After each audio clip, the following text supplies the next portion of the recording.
He became a billionaire, but one simple ring stopped him in his tracks. What secret from his childhood could change everything? Watch till the end to see how love, patience, and courage transformed his life forever. Before we dive into this incredible story, make sure to subscribe and hit the bell icon so you never miss our powerful, life-changing content. I was born with nothing, not even a surname that meant safety.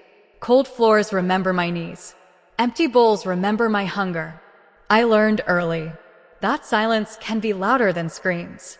At 16, I scrubbed dishes in a roadside cafe. She cleaned the floors. Quiet, steady, eyes full of light that refused to beg. When the owner cheated my wages, I shattered inside. Anger burned. Hope cracked. She wrapped my bleeding hand in her scarf. It smelled like soap and sunrise. She said, "Pain is a lesson, not a verdict." That night, under a broken street lamp, I promised her everything I did not have. I said I would rise. I said I would return. I said I would marry her. Years crushed me. Failures stacked like unpaid bills. Partners betrayed me. Friends vanished. I slept in offices, ate rejection, built ideas with shaking hands. She never left. She listened. She believed when numbers said no. When the first company collapsed, I nearly did too. She held my face, told me dignity survives loss. I worked harder, smarter, kinder. 40 years later, my name lights buildings. My signature moves markets. This morning, I saw her again, now a maid in my glass tower. She bent to clean and froze me in place. On her finger, a simple ring, the same promise I made as a poor orphan. My breath vanished. My heart pounded like it did back then, because that ring was never meant to wait this long. My legs refused command. Memories flooded faster than breath. That ring was thin, silver, scarred by time. I had melted scrap metal to buy it decades ago. I watched her hands shake as she wiped the marble floor beneath my empire. She did not look up. Maybe she feared recognition. Maybe she carried old pain quietly. My chest tightened. Wealth could not shield this moment. I remembered the night I vanished. Opportunity called. Fear followed. I told myself distance was temporary. Success was urgent. Love would wait. I was wrong. Letters I sent returned unopened. Addresses erased. Life moved on without mercy. I built companies to drown regret. Each victory tasted thinner. Now she stood here, so close, so far. Her hair held threads of silver. Her posture carried dignity. Time had been firm, not cruel. I whispered her name. It trembled out of me. She froze. Slowly she turned. Those eyes met mine. Recognition struck like lightning. Shock, pain, unspoken years screaming between us. She lowered her gaze. The ring caught the light again. She said softly, "You promised." My knees weakened. All numbers failed me. I wanted to kneel, to confess, to beg forgiveness for ambition that forgot love. I reached out, stopped. Power could not touch this space. Only truth could. Her voice steadied. I kept the promise alive, so I would not become bitter. Tears burned. Not from loss, from grace I did not deserve. I asked if she had been happy. She paused. The silence answered first. Footsteps echoed nearby. Executives approached. The world waited. I stood between past and present, between the man I became and the boy who promised everything.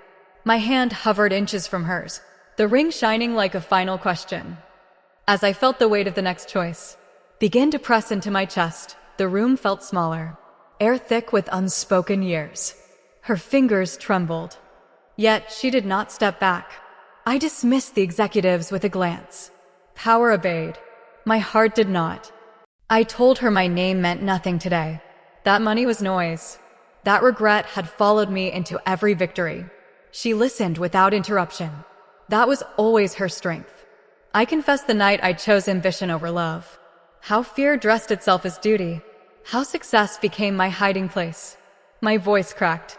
I did not correct it. She said she cleaned offices now.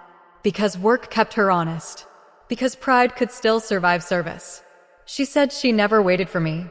She simply lived without bitterness. Those words hurt more than blame. I noticed the scars on her hands. Real labor, real life. I realized how small my suffering had been. I asked why she kept the ring. Her answer landed slowly, so I would remember who I was before the world hardened me. Tears fell. Mine, uncontrolled. I knelt, not as a billionaire, as the boy who promised too early and returned too late. People stared. I did not care. I told her I would spend the rest of my life earning the right to stand beside her again. She did not answer. She looked at the ring, then at my shaking hands. Time paused, balanced on the edge of forgiveness, as her fingers slowly moved, and the future leaned forward. Waiting for her next breath, her breath quivered. Not from weakness, from weight. She asked me to stand. Her voice was calm, stronger than mine. She said kneeling did not heal time. Only truth could. I stood slowly, feeling every year press into my spine. She told me about the years I missed, the illness she fought alone, the nights she prayed without answers. She spoke without anger. That hurt the most. She said love did not disappear. It learned to live quietly. I told her how I searched faces in crowds, how every achievement echoed hollow, how I built walls shaped like success. She nodded, as if she already knew. She said forgiveness was not a gift. It was a journey, and journeys required patience. The ring slipped from her finger. She caught it before it fell. My heart stopped. She placed it gently in my palm. The metal was warm, alive with memory.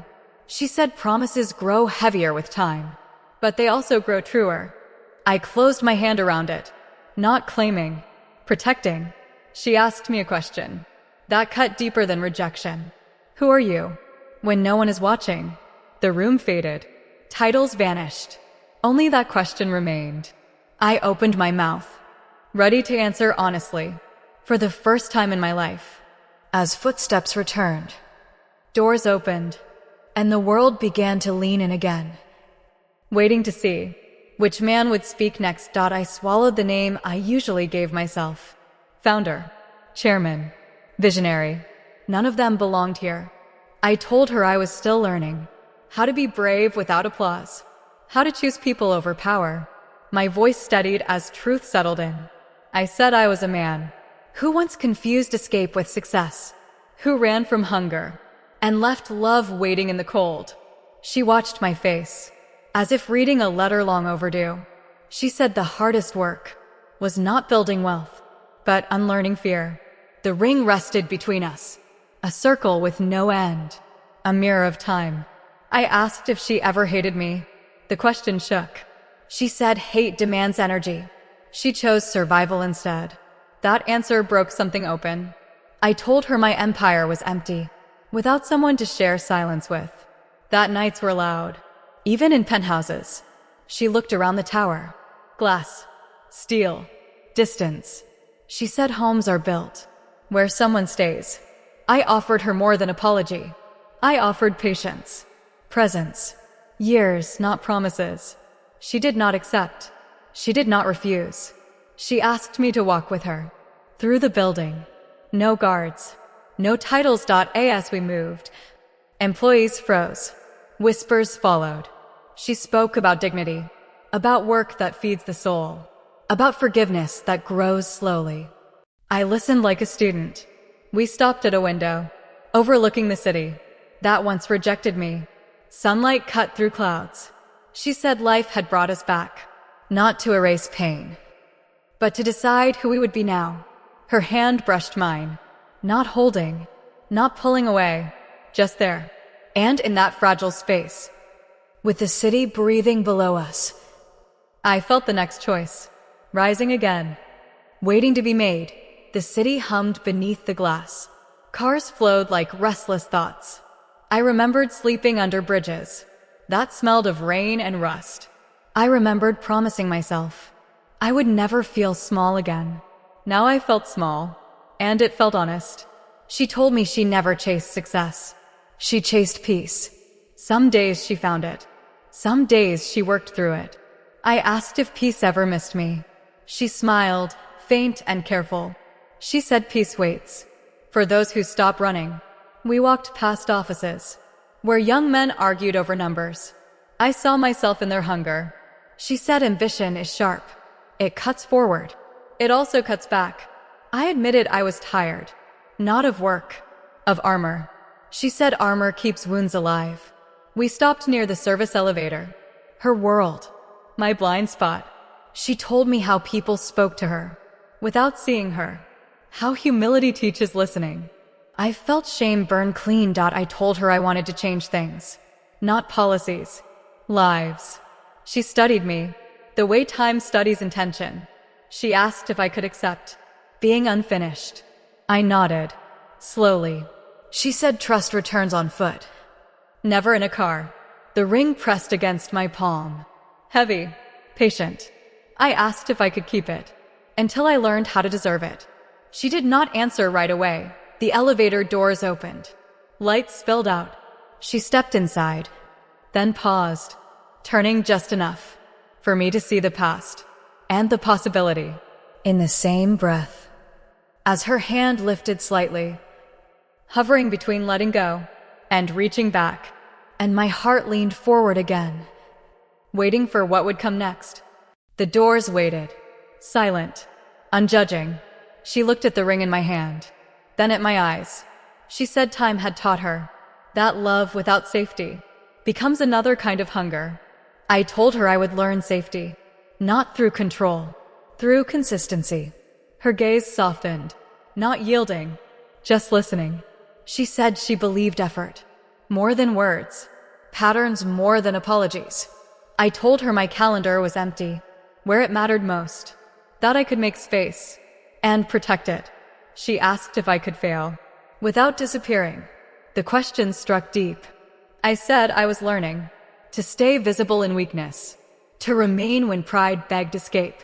The elevator chimed softly. She stepped back out. The doors stayed open. She said healing was not a reunion. It was a process. Slow, uneven, human. I nodded, breathing carefully. She asked me to meet her tomorrow, not as a promise, as a start. No ring, no vows, just coffee and honest conversation. Hope rose quietly, not wild, not desperate. She reached for the ring, paused, then closed my fingers around it again. Hold it, she said, not as ownership, as responsibility. The words settled heavy. And right, she walked away down the hall, her steps steady, her back straight, her presence lingering longer than perfume. I stood there, a man with everything, learning how to earn one thing. The tower breathed around me. Glass reflected my face. Older, softer, awake. Tomorrow waited. And for the first time in my life, I was not racing toward it, only standing still, listening to the echo of her footsteps and feeling the next chapter begin to form. Before it could be named, the echo faded. Silence returned heavier than applause. I closed my hand around the ring. Its weight steadied me. That night, the penthouse felt unfamiliar.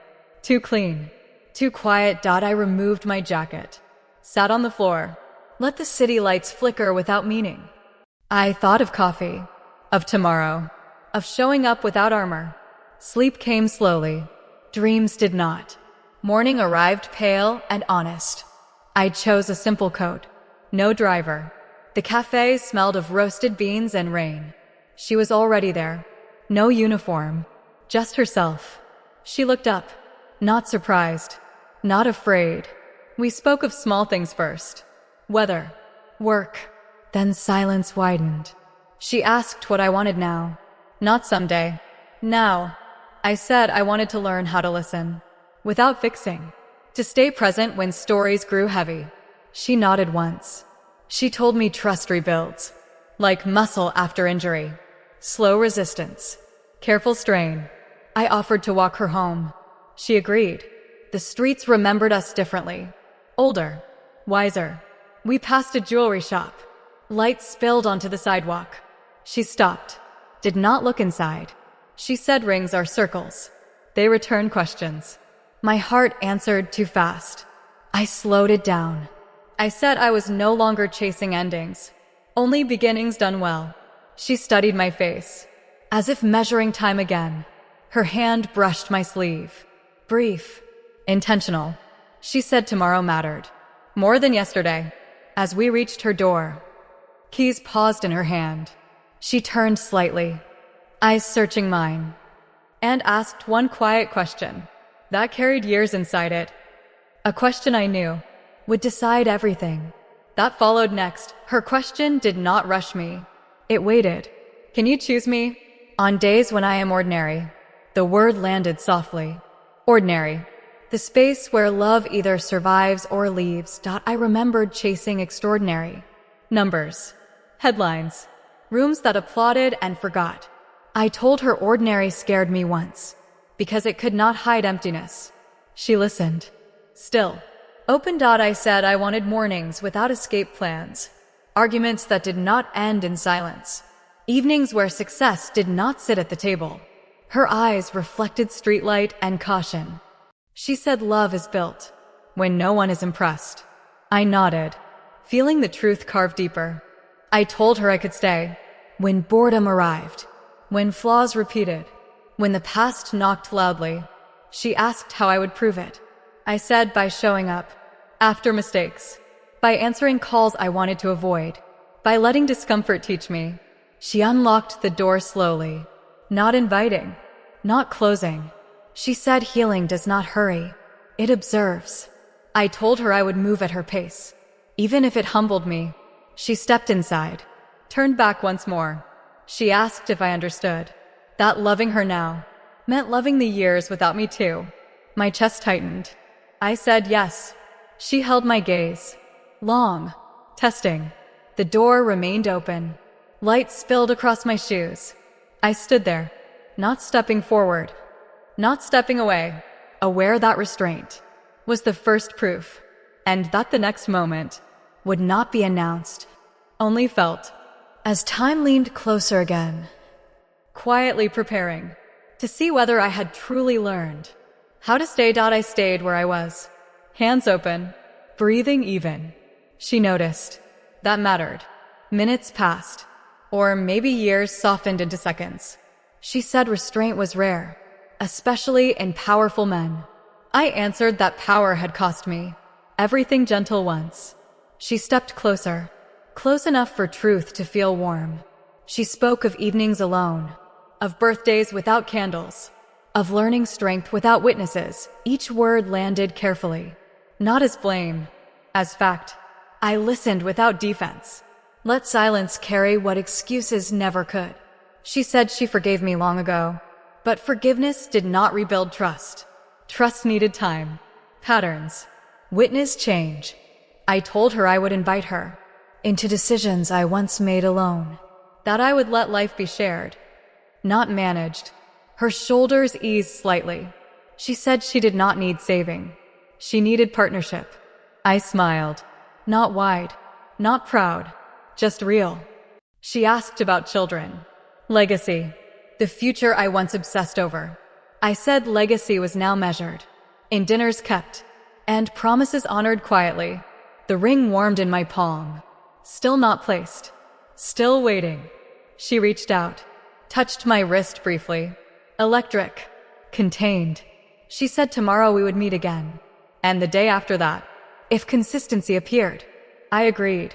Without relief, without rush. She stepped back into her home. The door closed gently. I stood in the hallway longer than needed, letting patience stretch. Down the corridor, a light flickered. Somewhere, a neighbor laughed. Life continued. I turned away slowly, carrying the ring, the weight of choice, and a future no longer distant. As a message buzzed on my phone, a reminder of a meeting that once ruled me, and I hesitated, thumb hovering, deciding for the first time what truly deserved to come first. I did not check the phone. Its glow could wait. I moved to the window instead, watching the city breathe beneath me. Cars moved like ants. Lights flickered like distant stars, and the air smelled faintly of winter rain. Her words replayed in my mind. Partnership, not saving. Consistency, not promises. The weight of them pressed me upright, tighter than any boardroom expectation. I remembered every lonely morning, every deal won, every applause empty, every success without a witness. That mattered. I felt something I had not felt in decades. Anticipation that was patient. Not desperate. I thought about tomorrow, about coffee shared. Not announcements made, about questions asked, without fear of wrong answers. The ring warmed my palm again. Its silver seemed alive, with years of hope, loss, and quiet endurance. I wondered if she understood how much restraint it took not to drop everything, run, and claim the life we once imagined. She had taught me something money never could. Love grows in the spaces where patience lives. A faint knock at the door startled me. I ignored it. The meeting could wait. I walked to the balcony, leaning against the railing. Wind carried the city's distant noise, but it was soft enough to let me hear my own heartbeat. I remembered my first promise. Scraped knees, empty stomach, and the boy who had vowed to marry her. I realized I had kept it all along. Not in wealth, not in titles, but in presence. Night deepened. Lights reflected in the glass. I closed my eyes, breathed. Tomorrow would come. The city would hum. She would appear again. And for the first time, I was not racing toward her. I was standing still, learning how to be worthy of simply being beside her, while the world continued. And everything else waited. The morning light spilled into the cafe again. She was already there, calm, steady, ordinary. No grandeur, no fanfare. Just the woman who had waited quietly for years. I sat across from her. No speeches, no excuses, just presence. She looked at me, eyes soft yet unyielding, and said, "You came back. That is the first step." I smiled, realizing how small and simple truth can be. It is not the grand gestures, nor the wealth amassed, that rebuilds hearts. It is showing up, day after day, even when it is uncomfortable. We spoke of everything and nothing. Past pains, choices, fears, joys. No judgment, no rushing, just listening. When I left later, she walked me to the door. I offered my hand. She paused, then took it firmly. Not in surrender, but in trust. The city stretched before us. Bright, chaotic, unrelenting. I realized life does not wait for perfection. It waits for courage, for kindness, for people brave enough to love fully, even after failure.